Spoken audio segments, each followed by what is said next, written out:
Estudios Bíblicos Logos presenta.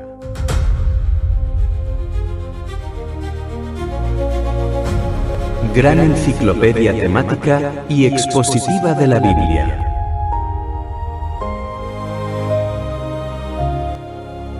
En esta sección presentamos la destrucción de Sodoma y Gomorra y las ciudades de la llanura del Jordán.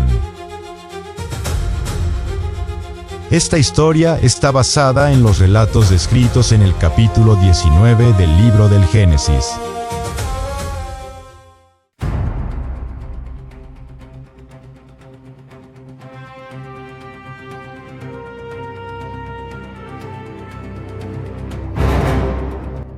Al caer la tarde, luego de su salida de la casa de Abraham, en el encinar de Manre, los dos ángeles ejecutores completaron su descenso desde las montañas de Hebrón hasta las puertas de Sodoma.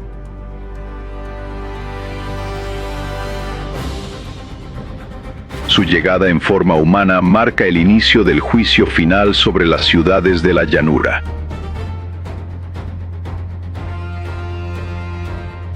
Llegaron pues los dos ángeles a Sodoma a la caída de la tarde. Lot se encontraba sentado a la puerta de la ciudad, un lugar que tradicionalmente ocupaban los ancianos o jueces locales. Y viéndolos Lot, se levantó a recibirlos y se inclinó hacia el suelo. Aunque la Biblia registra pocas palabras de Lot, sus acciones en este momento revelan que a pesar de vivir en un entorno corrompido, conservaba las enseñanzas de hospitalidad de su tío Abraham. De la misma manera, Lot identifica la naturaleza superior de los visitantes. Su saludo, inclinándose hacia el suelo, muestra una reverencia que iba más allá de la cortesía común hacia los extranjeros. Y dijo: «Ahora, mis señores, os ruego que vengáis a casa de vuestro siervo y os hospedéis, y lavaréis vuestros pies, y por la mañana os levantaréis y seguiréis vuestro camino». Y ellos respondieron: «No, que en la calle nos quedaremos esta noche». Mas él porfió con ellos mucho. Su insistencia sugiere que conocía perfectamente los peligros que acechaban en las calles de Sodoma durante la noche. La respuesta inicial de los ángeles, «No, que en la calle nos quedaremos esta noche», no era una falta de cortesía, sino parte de su misión judicial. Querían palpar directamente el nivel de maldad de la ciudad y verificar si el clamor que había llegado ante Jehová se manifestaba en la vía pública.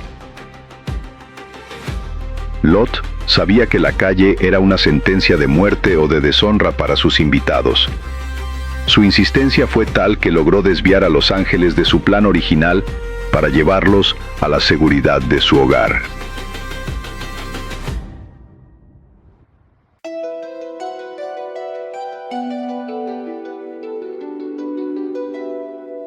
Una vez en la casa, Lot les preparó un banquete con panes sin levadura.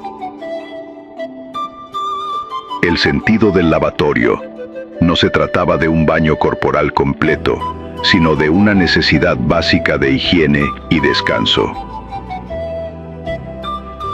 El calzado de la época tipo sandalias y las largas caminatas por terrenos polvorientos y desérticos hacían que los pies fueran la parte más castigada y sucia del cuerpo.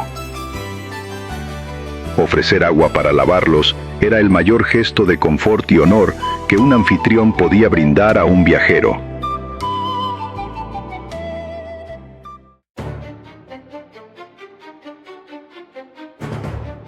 Antes de que los visitantes pudieran descansar, la paz de la casa de Lot fue quebrantada. El pecado de Sodoma no era un secreto oculto, sino una fuerza pública y violenta que se manifestó en un asedio total. La Biblia menciona que todo el pueblo junto rodeó la casa. El Midrash judío sugiere que este tumulto no fue espontáneo, sino que fue provocado por la misma esposa de Lot. Al salir bajo el pretexto de pedir sal, notificó a sus vecinos la llegada de los extranjeros. Y antes que se acostasen, un tumulto rodeó la casa de Lot. Los varones de Sodoma, todo el pueblo junto, desde el más joven hasta el más viejo. Y llamaron a Lot, y le dijeron: ¿Dónde están los varones que vinieron a ti esta noche? Sácalos, para que los conozcamos. En el contexto bíblico, este conocimiento se refiere a la depravación sexual de un pueblo que había perdido todo límite moral. Entonces Lot salió a ellos a la puerta y cerró la puerta tras sí, y dijo: Os ruego, hermanos míos, que no hagáis tal maldad. He aquí ahora yo tengo 2 hijas que no han conocido varón. Os las sacaré fuera, y haced de ellas como bien os pareciere. Solamente que a estos varones no hagáis nada, pues que vinieron a la sombra de mi tejado. Lot, consciente de la santidad de la hospitalidad, un valor sagrado que aprendió en la casa de Abraham, cometió un error trágico en su desesperación. Al ofrecer a sus propias hijas vírgenes a cambio de la seguridad de sus invitados, intentó negociar con el mal utilizando otro mal. Estuvo dispuesto a sacrificar la integridad de su familia para proteger el techo de su hogar. Los sodomitas no solo rechazaron la oferta, sino que atacaron la identidad de Lot, llamándolo extraño y juez. Esto demuestra que, a pesar de sus años en la ciudad, Lot nunca fue realmente aceptado por ellos debido a su origen y su remanente de rectitud. Cuando la turba se disponía a linchar a Lot y derribar la puerta, se manifestó el poder sobrenatural de los mensajeros. Los ángeles atrajeron a Lot hacia el interior de la casa, protegiéndolo de la violencia física. Hirieron con ceguera a los hombres que estaban a la puerta, desde el más joven hasta el más viejo. No fue solo una ceguera física, sino una confusión espiritual tal que, aún a tientas, seguían intentando encontrar la entrada, demostrando que su pecado era más fuerte que su instinto de preservación.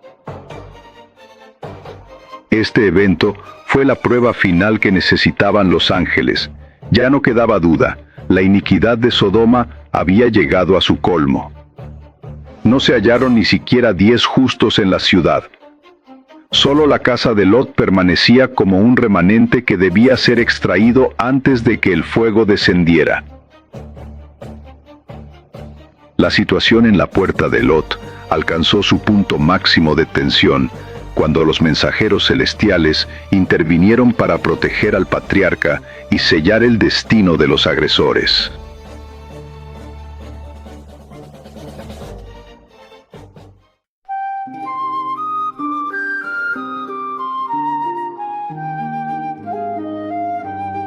El texto de Génesis 19:11 menciona que los hombres fueron heridos con ceguera. Esta no fue necesariamente una patología física de los globos oculares, sino una ceguera de confusión. Si hubieran sufrido un daño físico doloroso, su reacción natural habría sido el grito y la huida. Sin embargo, el relato dice que se fatigaban buscando la puerta. Esto sugiere que sus ojos veían, pero sus mentes no podían procesar la ubicación de la entrada.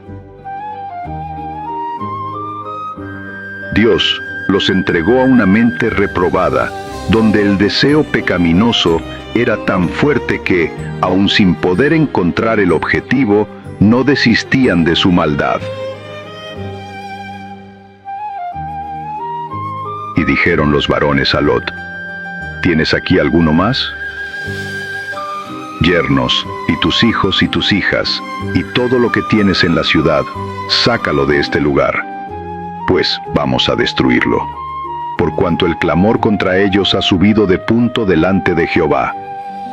Por tanto, Jehová nos ha enviado para destruirlo. La orden incluía a yernos, hijos, hijas y todo lo que Lot poseyera. No obstante, el tiempo era un factor crítico. Era imposible rescatar los bienes materiales, ganado, muebles, riquezas, sin poner en riesgo la vida. Aunque el canon bíblico solo se enfoca en las dos hijas que vivían con él, existen otros escritos tradicionales que sugieren la existencia de hijas mayores casadas con sodomitas. Esto explica por qué los ángeles mencionan a los yernos en plural. En ese momento crítico, el núcleo familiar inmediato de Lot consistía en su esposa y sus dos hijas solteras, quienes ya estaban comprometidas. El hecho de que no se mencionen hijos varones en ninguna fuente refuerza la idea de que la descendencia de Lot se limitaba a su línea femenina. Con la turba confundida afuera y la familia alertada adentro, los ángeles preparan a Lot para el golpe final. La instrucción de «sácalos de este lugar» era absoluta. La misericordia de Dios se extendía a través de Lot a personas que quizás no eran justas por sí mismas, pero que tenían la oportunidad de salvarse por su vínculo con el sobrino de Abraham. La misericordia de Dios se manifestó en un último llamado de alerta antes de que el fuego descendiera sobre la llanura. Sin embargo, la ceguera espiritual de Sodoma había alcanzado incluso al círculo familiar de Lot.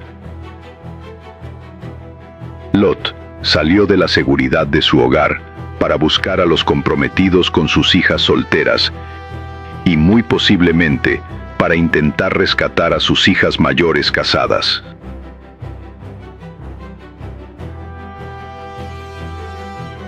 La advertencia de Lot fue directa: Jehová va a destruir esta ciudad.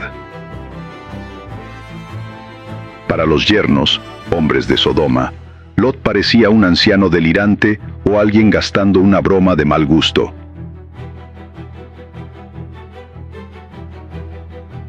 Al tener sus raíces, bienes y estatus en la ciudad, la idea de abandonarlo todo por una profecía les resultó absurda. Ellos prefirieron el riesgo de la destrucción antes que el ridículo de huir.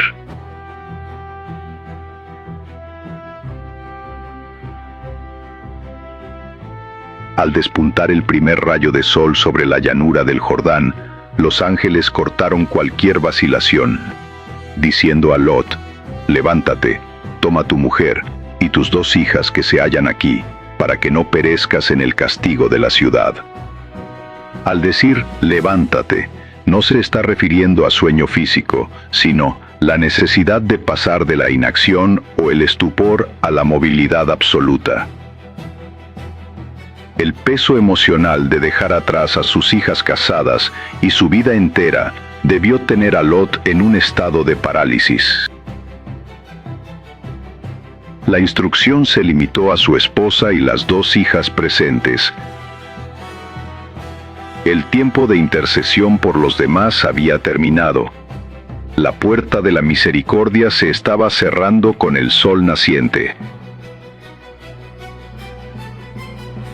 Cuando los ángeles le hubieron llevado fuera, dijeron: escapa por tu vida, no mires tras ti, ni pares en toda esta llanura. Escapa al monte, no sea que perezcas. En este punto crítico, Lot se encuentra ante una encrucijada.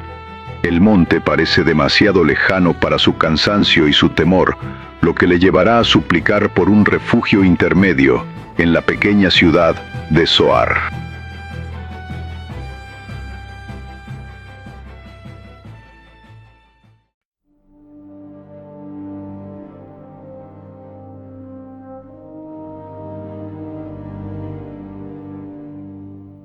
Las instrucciones dadas por los mensajeros a Lot no eran meras sugerencias, sino leyes de supervivencia espiritual y física.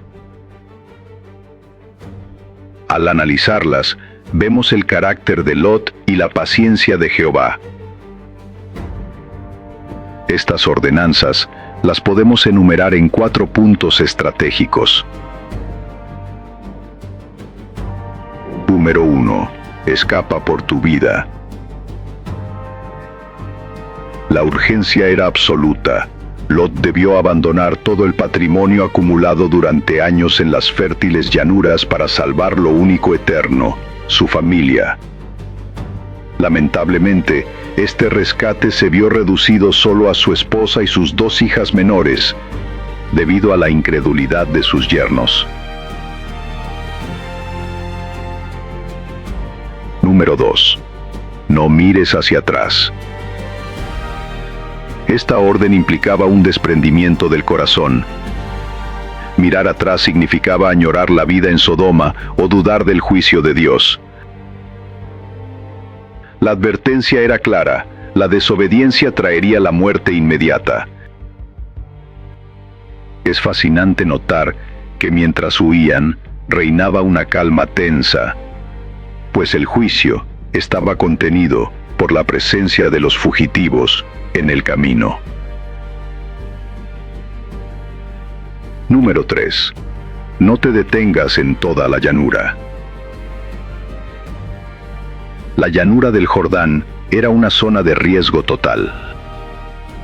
Detenerse en cualquiera de las ciudades hermanas, Adma o Seboim, hubiera sido fatal, ya que el decreto de destrucción pesaba sobre todo el valle. La instrucción era mantenerse en movimiento constante. Número 4. Escapa al monte. Aquí es donde surge el estilo característico de Lot. En lugar de obedecer la orden de subir a las montañas al oriente, Lot siente temor de la soledad o los peligros del monte y propone refugiarse en Bela. Esta pequeña ciudad no le era extraña, pues fue su primer hogar tras separarse de Abraham. Bela estaba destinada a la ruina, pero por amor a Lot, Dios la perdonó. Este acto cambió el nombre de la ciudad a Zoar, cuyo significado es pequeña, en referencia a la súplica de Lot. Es un error común creer que el fuego cayó mientras Lot corría.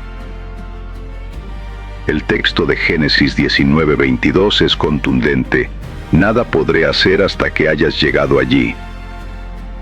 La justicia se detuvo por el tiempo que le tomó a una familia a recorrer las casi 3 horas de camino a pie hasta Zoar. Es curioso notar que el anonimato rodea a las mujeres de esta historia. Ni la esposa ni las hijas tienen nombre en el canon bíblico. Su identidad queda absorbida por el evento. Al salir el sol sobre la tierra, y con Lot finalmente seguro en Zoar, el tiempo de la gracia se agotó para las ciudades de la llanura.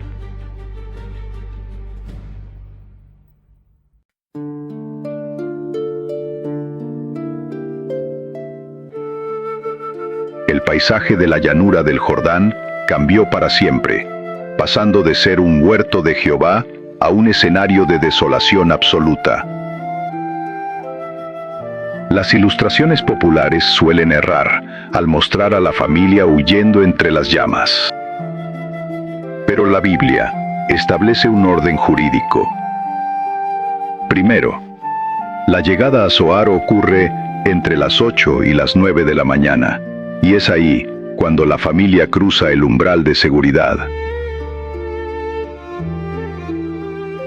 Solo entonces, y ya cuando el justo está a salvo, es que Jehová desata el juicio.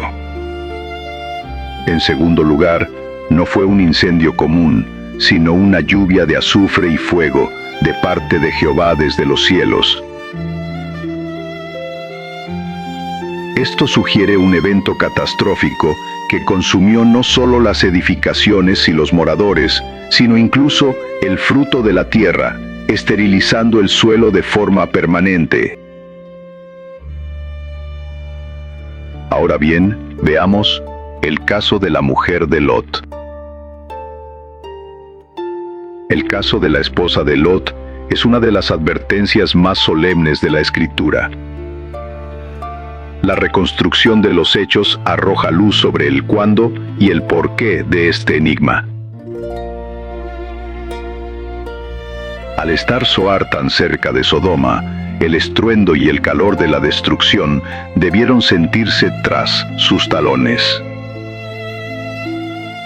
Entonces, la mujer de Lot miró atrás, a espaldas de Lot, y se volvió estatua de sal.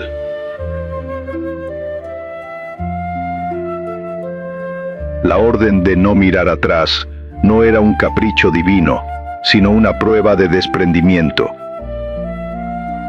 Al voltear su rostro entre su esposo y sus hijas, ella demostró que, aunque su cuerpo había salido de Sodoma, su corazón y sus afectos aún pertenecían a la ciudad condenada.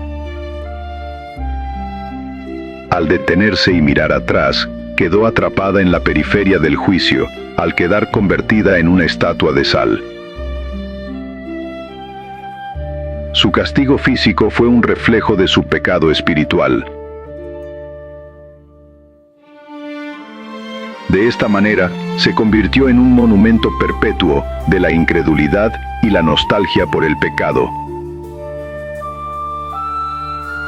La devastación se limitó a la llanura del Jordán, al norte del Mar Muerto, donde se ubicaban Sodoma, Gomorra, Adma y Zeboim. Jericó, situada más hacia el pie de la montaña, al oeste del río, no formaba parte de esta confederación de ciudades abominables destinadas a la desaparición total. Mientras que de Sodoma no quedó piedra sobre piedra, Jericó continuó su historia, demostrando que el castigo de Jehová tuvo un límite geográfico preciso. La tragedia de la mujer de Lot no solo fue un juicio, sino un testimonio visual para su familia.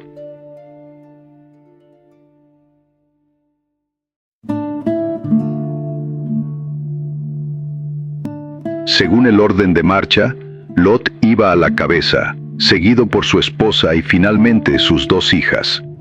Esta disposición permitió que las hijas fueran testigos directos de la conversión de su madre en una columna de sal, sin que ellas tuvieran que desobedecer la orden de mirar hacia atrás. La reflexión teológica ha buscado durante siglos entender qué pasó por la mente de esta mujer. Los motivos propuestos varían según la perspectiva. Un primer motivo pudo ser su curiosidad humana. El deseo de presenciar la magnitud de un juicio divino sin tener la madurez espiritual para soportarlo. Otra posible razón podría ser su afecto materno, como se describe en el libro de Jacer. El dolor desgarrador de dejar atrás a sus hijas mayores y nietos, cuya incredulidad los condenó a las llamas. Y por último, su ignorancia o incredulidad, al no dimensionar que la advertencia de los ángeles era una ley física y espiritual inquebrantable. El testimonio de Flavio Josefo, en el siglo I después de Cristo, y las crónicas del libro de los justos, añaden detalles asombrosos sobre la permanencia de esta estatua. La destrucción de la tetrápolis, Sodoma, Gomorra, Adma y Zeboim, permanece como uno de los mayores misterios geológicos. Aunque se han propuesto teorías sobre volcanes o asteroides, la verdadera realidad es que estos son las obras de Dios, actos soberanos que no dependen de causas naturales preexistentes. En la mañana del día de la catástrofe, Abraham se dirigió al lugar sagrado donde había intercedido ante Jehová. Desde las alturas de Hebrón, que ofrecen una vista panorámica hacia la depresión del Mar Muerto, el patriarca fue testigo del fin de una era. No vio fuego cayendo, sino las consecuencias, una densa columna de humo que subía de la tierra como el humo de un horno. La Biblia guarda silencio sobre las palabras de Abraham en ese momento. Es el silencio del asombro y, posiblemente, de la preocupación por Lot. Al ver que ninguna ciudad de la llanura parecía haber quedado en pie, Abraham debió dar por hecho que la justicia divina había seguido su curso.